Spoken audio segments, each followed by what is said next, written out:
Қайырлы күн, құрметті достар, сіздермен бірге Жастар Лайф подкасты. Бүгін бізде қонағымызда Ақерке Құңғазықызы, Қазақстан Республикасы патенттік сенім білдірілген өкілі, зияткерлік меншік құқығы заңгер. Қош келдіңіз, Ақерке ханым. Бізге келіп, алтын уақытыңызды бөлген үшін біз өз атымыздан алғысымызды білдіреміз. Енді бүгінгі көтерілетін тақырыбымыз өте маңызды. Маңызды десе де, бірақ та енді осы салада шын айтайын, өзімнің болса да білімдеріміз аз. Сіздің арқаңызда өз білімімізді көтеріп, болашақта осы сіздің салаңыздың маңыздылығын осы подкасттан кейін түсінеміз деген сенімдеміз. Ақерке ханым, бірінші сұрақ. Қазір елімізде зияткерлік меншік тақырыбы өзекті болып жатыр. Қысқаша түсіндіре кетсеңіз, зияткерлік меншік деген не? Рахмет үлкен, біріншіден шақырғандарыңызға және осы мәселені көтеріп жатқанына жастардың арасында мен өте қуаныштымын. Зияткерлік меншік дегеніміз не деген сұраққа келсек, жалпы зияткерлік меншік дегеніміз ол адамның қолымен және өзінің ойымен, миымен туындалған заттардың барлығы зияткерлік меншіктің объектісі болып табылады. Яғни біз мысалы осы жерде отырмыз, сіздің телефоныңыз немесе осы микрофон болсын, осы стол, чайник, менің үстінде киімнің өзі, телефонымның маркасы, барлығы осы зияткерлік меншіктің объектісі болып табылады. Негізінен зияткерлік меншіктің түрлері өте көп. Олар әртүрлі, мысалы авторлық құқық, сонымен қатар тауар белгісі, сонымен қатар жаңағыдай өнеркәсіптік үлгі, сонымен изобретение, яғни қазақшасын ұмытып тұрмын. Осылардың барлығы бізде, яғни дизайн болсын, қандай да бір затты шығарсаңыз, барлығы зияткерлік меншіктің объектісі болып табылады. И сондықтан біздің өкінішке орай, осы Қазақстанда көп жағдайда құқықтар бұзылып жатады. Ол біріншіден өз құқығыңды білмеушілік және басқаның құқығын, өз құқығыңды білмегесін басқаның да құқығын жаңағыдай әдейі емес, байқамай бұзуы мүмкін. Олардың ішінде ең көп таралғаны авторлық құқық десем болады. Қазір бізде Қазақстанда креативный экономика дамып жатыр. Көптеген біздің жастарымыз, өнерлі жастарымыз неше түрлі туындылар дүниеге алып келеді. Кейіннен оның жаңағыдай құқықтық қорғауын білмей, өзінің құқығы бұзылған жағдайда ғана олар іздей бастайды, яғни ақпаратты сұрай бастайды. Сондықтан мен айтарым, яғни осы өзінің туындыңды дүниеге алып келмес бұрын өз құқығыңды білген жөн. Сонда зияткерлік құқықтың маңыздылығы неде? Зияткерлік құқықтың маңыздылығы біріншіден адамдардың өзі үшін. Өйткені көп жағдайда зияткерлік меншіктің иелері, яғни авторлар өзінің туындысын дүниеге алып келгенде, ол біріншіден, яғни ол творческалық, яғни өзінің туындың ғой енді ойлап шығарған творческая деятельность дейді, орысша айтқанда. Екіншіден, ол бірде монетизациялаудың бір мүмкіндігі. Мысалы, өлең шығарсаңыз, оны сатсаңыз болады. Тауар белгісін тіркейтін кезде бизнес ашасыз, яғни ол болашақ табатын сіздің наныңыз. Соған байланысты егер өз құқығыңызды білмесеңіз, ол бұзылып, басқа біреу сіздің тауып отқан наныңызды яғни алып кетуі мүмкін. Өз құқығыңызды заңдастырмасаңыз. Ал енді сонда зияткерлік меншік алу үшін өнімге қандай да бір талаптар қойыла ма? Әрине, ол яғни жаңа басында айтып өткендей, зияткерлік меншік құқығының объектілеріне байланысты. Мысалы, авторлық құқық ешқандай да талап қойылмайды. Сіз қай кезде өзіңіздің туындыңызды жазып шығарасыз, сол кезде сіз автоматты түрде сол туындыңыздың авторсыз. Себебі бізде авторлық құқық туралы заң бар, Берн конвенциясы бар, әлемдегі, яғни Қазақстан сол конвенцияның мүшесі болып табылады. Сондықтан тек қана сізге керек нәрсе өзіңіздің туындыңызды жазған кезде, шығарған кезде сол уақытты дәлелдеп алу. Яғни кейін сіздің құқығыңызды бұзған кезде сіз уақытымен дәлелдей аласыз. Сосын сіздікі екенін қалай дәлелдей алатын жолдарын білсеңіз, ол ешқандай документсіз, ешқандай куәліксіз сіздікі. Бірақ кейіннен, егер сіз өзіңіздің авторлық құқығыңызды монетизациялағыңыз келсе, онда міндетті түрде келісімшарт негізінде жүзеге асырған дұрыс. Келесі нелер бар, мысалы объекттің түрлері, яғни өнеркәсіптік үлгі деп жатырмын, өнертабыстар, сонымен қатар тауар белгілері, оларға міндетті түрде жаңағыдай куәлік немесе патент міндет. Өйткені ол патентсіз, куәліксіз сіз дәлелдей алмайсыз. Тауар белгісінде мысалы кім бірінші деген принцип бар. Яғни сізде мысалы былай айтсақ Тоқтар деген бренд бар, мен сізден бұрын регистрация жасалам Тоқтар деп, кейін сіз ол жаңағы тауар белгісін ала алмайсыз. Өйткені ерте шығарсам да, бірақ егер менің жаңағы регистрация тіркеуіңіз болмаса, сонда сіз ұтасыз. Мен ұтам, міндетті түрде. Сонымен қатар тауар белгісі ол территориялық, яғни Қазақстандан алсаңыз Қазақстанда ғана действовать етеді, яғни әрекет етеді. Қытайда алсаңыз Қытайда ғана, бірақ бізде мүмкіндік бар. Қазақстан арқылы модель жүйесімен басқа да мемлекеттерде сіз өзіңіздің брендіңіздің атауына тіркеу аласыз. Ал өнертабыстар, өнеркәсіптік үлгі, селекциялық жетістіктер деген бар, яғни будандастырады ғой нелерді, өнімдерді. Оларға патент аласыз, а патентте новый болу керек, жаңа болу керек. Жаңа болып тұрып, 6 айдың ішінде патент алып үлгеру керек. Кейін үлгермей қалсаңыз, уақыты кешіктіріліп қалады да, дәлелдеу қиын болады ол жаңа екенін. Осындай жағдайлар талап етілетін, яғни зияткерлік меншікті. Ал енді зияткерлік меншікті заңдастырмаудың арты қандай жағдайларға әкелуі мүмкін?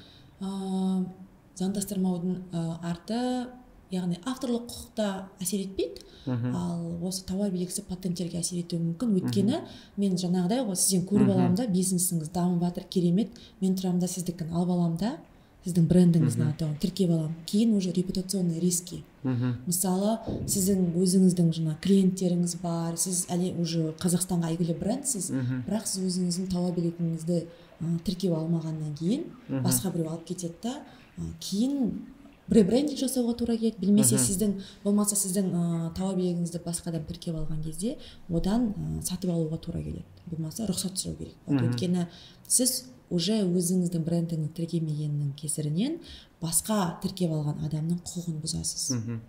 Енді мынандай жағдай болып жатыр ғой, біздің елімізде мысалы қарайтын. Біздің елімізде ғана емес, дүние жүзінде. Бір әріпін өзгерте салады, немесе бір шрифтін өзгерте салады деген сияқты. Сонда қалай? Оны енді қытайлықтар жүзеге Абибас деген сияқты. Біздің Қазақстанда заң бойынша жаңағыдай отказ, яғни сізге тіркемейтін жағдайлар бар. Яғни ол қазақшасын ұмытып тұрмын. Есть сходные и тождественные, сходные до степени смешения, яғни тіптен қатты ұқсас болуы мүмкін. Мысалы, сет деуі мүмкін, отказ беруі мүмкін, өйткені сіз дыбыстаған кезде ұқсайды. Егер бірақ алайда егер тауар белгісінің комбинациямен жүреді ғой, мысалы әріптердің шрифті басқаша болса, онда тіркеу беруі мүмкін.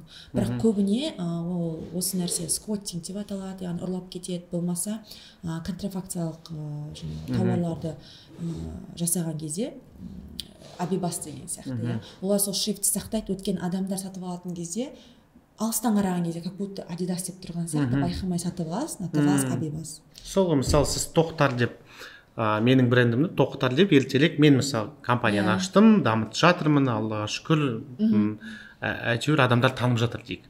Сол кезде сіз аласыз да тіркеп қоясыз Тоқтар деген атын. Бірақ та енді мен ребрендинг жасау үшін Тоқтар деп жазамын. Тоқтар деп жазамын. Сіз Тоқтар деп алып қойдыңыз. Сонда қалай осы сақта? Сіз мені сотқа бере аласыз ба Тоқтар деген кезде? Немесе мен барып тіркей аламын ба Тоқтарды жаңадан? Сіз барып тіркей алуыңыз мүмкін, егер шрифт басқаша болса. Егер шрифтта, дизайн бәрі сондай, тек бір ғана әріпінен болса, онда сізге тіркемейді. Тіркемейді, сонда? Өйткені сіз сатып алушыларды жаңағы шатасып қалуы мүмкін. Бірдей сияқты ол былай қарап тұрсаң. Қ мен Қ-ның қатты айырмашылығы жоқ, тем более айтылған кезде басқаша. Сондықтан енді біз көріп жатырмыз ғой, көптеген мысалы халықаралық ресторандар жүйесі деге, солардың ұқсас қылдырып бізде Қазақстанда неше түрлі атаулармен шығып жатыр мысалы өзімізде. Сонда неге сонда үлкен жүйелер сотқа бермейді сол кішкентайлар? Өйткені жаңа айтып кеткендей, тауар белгісі территориялық. Егер мен мысалы Victoria's Secret Қазақстанда жоқ болмаса, Zara, Apple Қазақстанда жоқ болса, мен осында регистрация жасап аламын да, оны тіркеп. Кейін ол брендтер Қазақстанға кірген кезде мен айтамын, жоқ, кешірім сұраймын, бұл менікі. Олар Қазақстанның нарығына кіру үшін менен рұқсат сұрау керек болады. Бұл нәрсемен айналысатын, мысалы мен айта аламын, Димаш Құдайберген. Димаш Құдайберген кешірім сұраймын, Triple G. Triple G Геннадий Головкин өзінің брендін Америкада сосын Қазақстанда тіркеп алған. Қытайда қытайлықтар тіркеп алған. Қытайлықтар өздеріне тіркеп алды да енді осындай шапкаларды шығарып жатыр. Олар заңға қайшы келіп жатқан жоқ. Бірақ Қазақстанда сата алмайды, болмаса Америкада сата алмайды, өйткені территориялық. Сонда бір үлкен бренд, бір үлкен дүниежүзілік бренд Қазақстанда жоқ мысалы дейік. Енді бар ғой сонда брендтер. Соның бір атауын мен ертерек өзіме тіркеп қойсам, болашақта енді болар енді кіреді ғой, кіріп жатыр ғой, біздің енді экономикамыз дамып жатыр, иә. Болашақта олар кіреді. Сол кезде олар менен сұрау керек па жұмыс істеу үшін? Сондай жағдайда бар. Оны бізде ол да бір бизнес қой да. Ол андай термин бар, даже скоттинг деп аталады. Скоттинг. Онымен қытайлықтар өте қатты айналысады. Қандай бренд әлемде шығады, өйткені Қытайдың нарығы үлкен ғой. Кез келген әлемдік бренд Қытайға баратын бірінші очередь. Біріншіден. Сондықтан олар өздерін тіркеп алып күтіп отырады. Басқа жаңа брендтер келген кезде айтады, жоқ, ондай жағдай Тесламен болған. Тесланы өздеріне регистрация алып алған, тіркеу соттасады Қытаймен. Қытай соңында айтады, Қытай тілінде сіз Тесланы қолдана алмайсыз, тек қана ағылшын тілінде. Неге мысалы Tesla сияқты үлкен компаниялар ертерек нарыққа шыққанның алдында сол бүкіл дүние жүзінде өзінің атауын заңдап қоймайды? Енді олардың заңгерлеріне байланысты ол сұрақ. Сіздерден мастер-класс алу керек қой олар. Өйткені Apple всегда әрдайым олар бірінші очередь, мысалы кезінде Meta деп шықпай тұрды ғой, Metаны регистрация тіркеп алып алған. Кез келген мысалы iPhone 16 шықпай тұрып, олар бірінші тіркеп алады, өздеріне патент алады, авторлық құқығы так бар, тауар белгісінің барлық өздерінің продукцияларын алып алады, сосын барып олар әлемдік рынокқа шығады. Сонда қазіргі бізді тыңдап жатқан жастарға ұсыныс ретінде, егер де сіздер енді масштаб туралы ойласаңыздар, болашақта Қазақстанда ғана емес шетелдік нарыққа шығатын болсаңыздар, сонда міндетті түрде бірінші қадам сол болу керек па? Өйткені мысалы сіз бизнес ашқан кезде ТО болсын, ИП болсын, сіз не істейсіз? Сіз барасыз да міндетті түрде ЕГОВтан талон аласыз. Өзіңізге ұйымыңыз тіркейсіз. Дәл сондай әрекет болу керек бизнесте. Өзіңіздің атауыңызды кейін өткені қиын болады, ребрендинг жасау керек болады, біреудің құқығын бұзасыз. Кейбіреулер болады, недобросовестный конкуренция, олар күтіп отырады, пока сіздің бизнесіңіз күшті болып дамып кетпейінше. И кейін сізден материальный ущерб.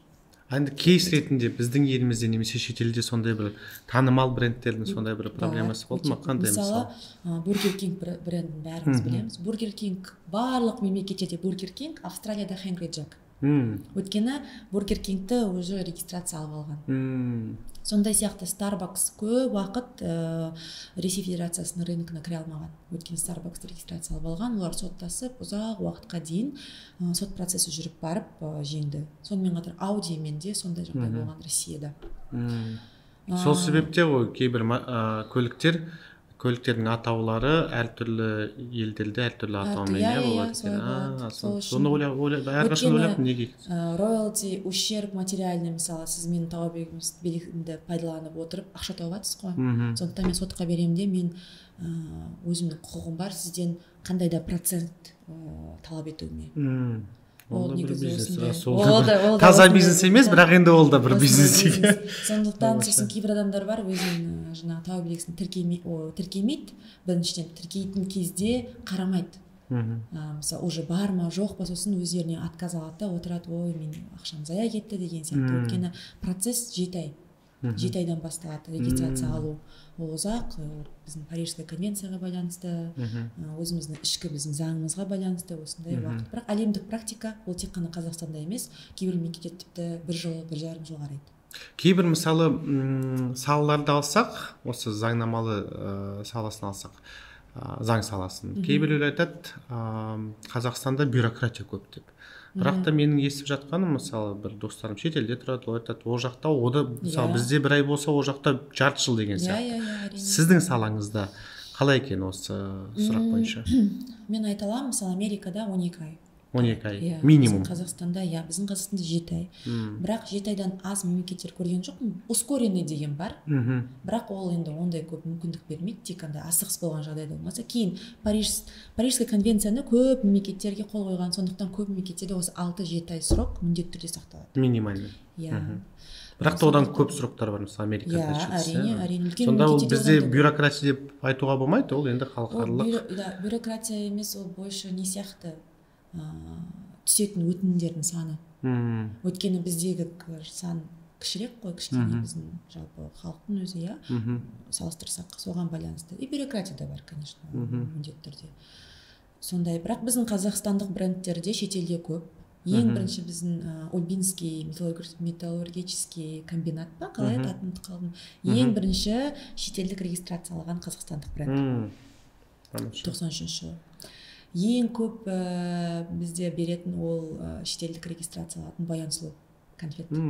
Қазақстан, Баян Сұлу, олар әрбір конфетін шығарғанса сыртында бар ғой пакет, соның бәріне тіркеп алады. Сонда олар шетелде сатылады. Иә, шетелде сату үшін олар міндетті түрде, өйткені біздің Қазақстанда енді дамып келе жатыр, ал басқа мемлекетте өте қатты қарайды. Егер ол сіз бұзсаңыз, олардың құқығын регистрация алмасаңыз, сразу ущерб, сот, сондай жағдай болуы мүмкін. Сондықтан Каспий мысалы барлық несін жаймендеп басқа мемлекеттерге кіріп жатыр нарығына, олар ол рынокқа кірмес бұрын алдын ала тіркеу алып жатыр.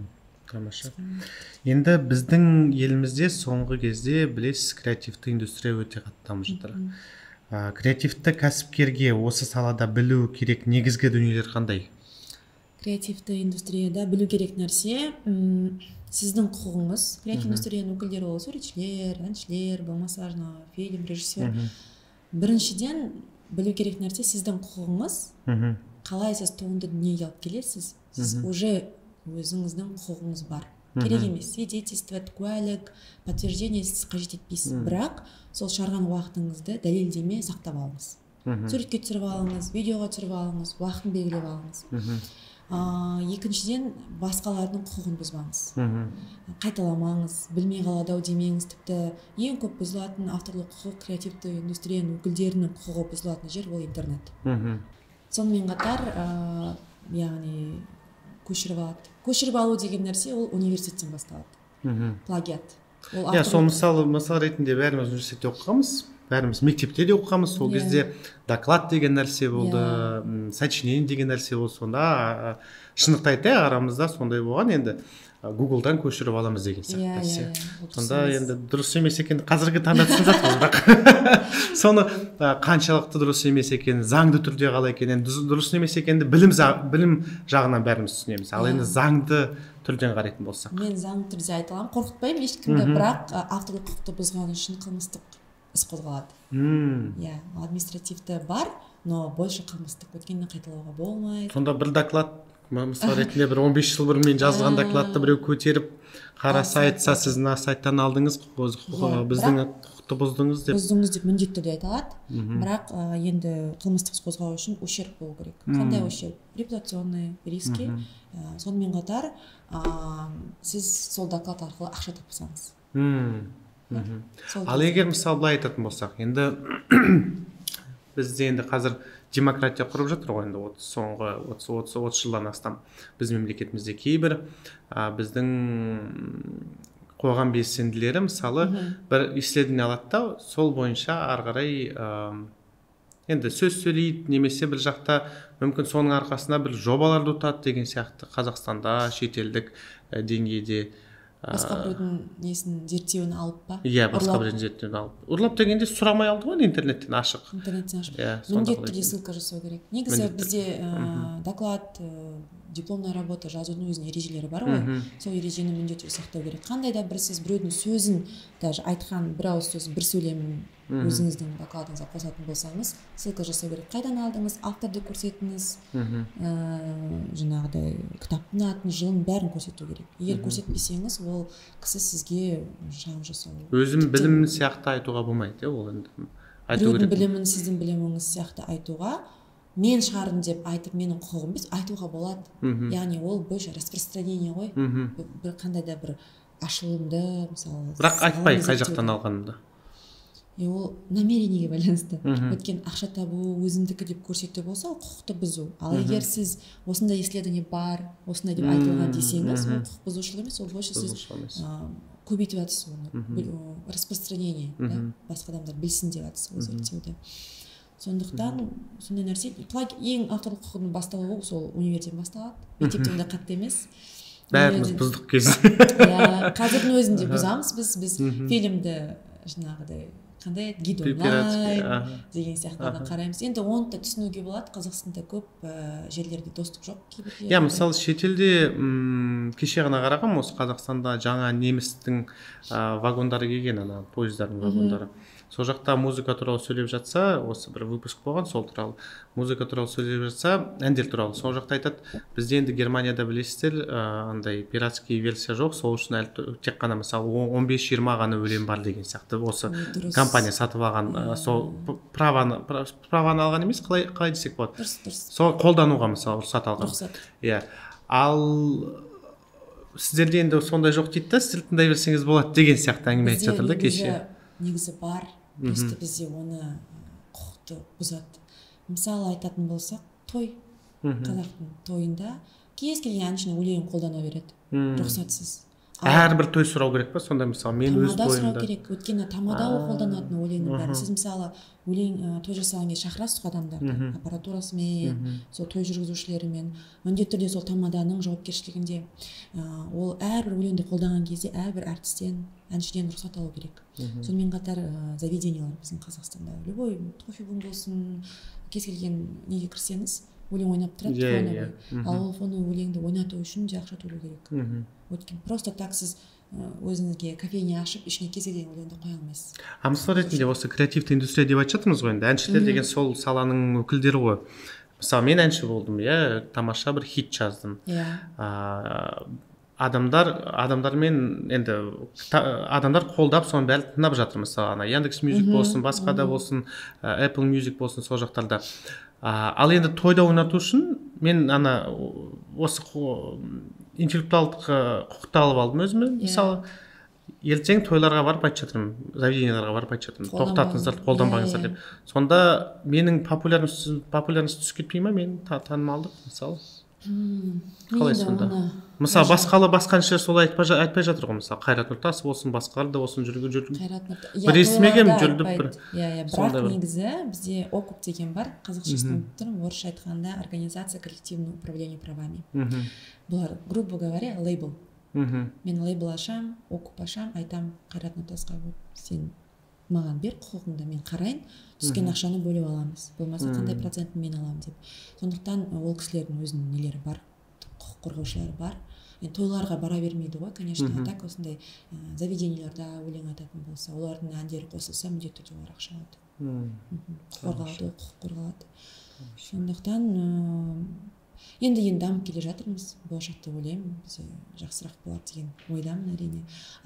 Популярность түсіп кетеді ма деген, ол енді маркетологпен жұмыс жасау керек. Ол да бір сұрақ дейсіз ғой бізде. Мария Керри бар ғой, әнші All I want for Christmas is you. Каждый декабрьде осы өлең везде. Именно Мария Керридің байитын уақыты ол декабрь. Өйткені көп роялти түседі, өте көп. Оның мысалы жылдық алатын табысынан 20 есе декабрьде көбірек алады. Бір әнді шығарды, хит болды. Можно всю жизнь балаларына дейін ақша алады дейсіз ғой. Жұмыс жасамай, өйткені сіз авторлық құқық сіздің өміріңіздің соңына дейін қайтыс болғаннан кейін 75 жыл. 75 жыл. 75 жыл сіздің құқығыңыз. Сол ақшаға тұра бересіз. Сондықтан мен тиктоктан көрген бір әнші рак болып ауырады екен әнші. Сол бір өлең жазды да, сұрады хит қылыңыздаршы, мен өйткені осы әннен түскен ақшаны болашақта балама жазып кеткім келеді деп. Солай кәдімгідей ол жаңа Apple-да жоғарғы топ чарттарға шығып, ақшалар түседі. Сондықтан қазір баласы соның ақшасын көріп отыр, анасы дүниеден өтсе де. Тамаша. Өте тамаша әңгіме болды бүгін. Менің енді білімім кәдімгідей артып жатыр осы салада сіздің арқаңызда. Енді менің ойымша жастарға бір мүмкін сіздің атыңыздан бір-екі кеңес өте маңызды осы салада. Бір-екі кеңес, міндетті түрде құқықтарыңызды біліңіздер дедім. Бірінші өзіңнің құқығыңды. Адам өзінің құқығын білген кезде басқалардың құқығын бұзбайды. Қандай да бір дүниені, жаңа өзіңіздің туындыңызды дүниеге алып келетін кезде міндетті түрде заңгерлерден кеңес сұраңыз, болмаса ChatGPT-ден сұраңыз, болмаса интернеттен қараңыз. Міндетті түрде айтайын деген өздеріңіздің құқықтарыңызды біліңіздер, өйткені кейін кеш болуы мүмкін. Кейін кеш болып қалуы мүмкін, репутациялық рисктар, судебный рисктар болуы мүмкін. Осындай кеңес бере аламын. Тамаша. Тамаша. Үлкен рахмет Ақерке ханым. Бүгін бізде қонақта болған Ақерке Құңғазықызы, Қазақстан Республикасының патенттік сенім білдірілген өкілі, зияткерлік меншік құқығы заңгер. Рас өте бір тамаша әңгіме болды. Көп білім алдық. Енді бұйыртса біздің елімізде осы сала дамиды деген сенімдеміз. Сіздермен бірге болған Жастар Лайф подкасты келесі шығарылымда кездескенше.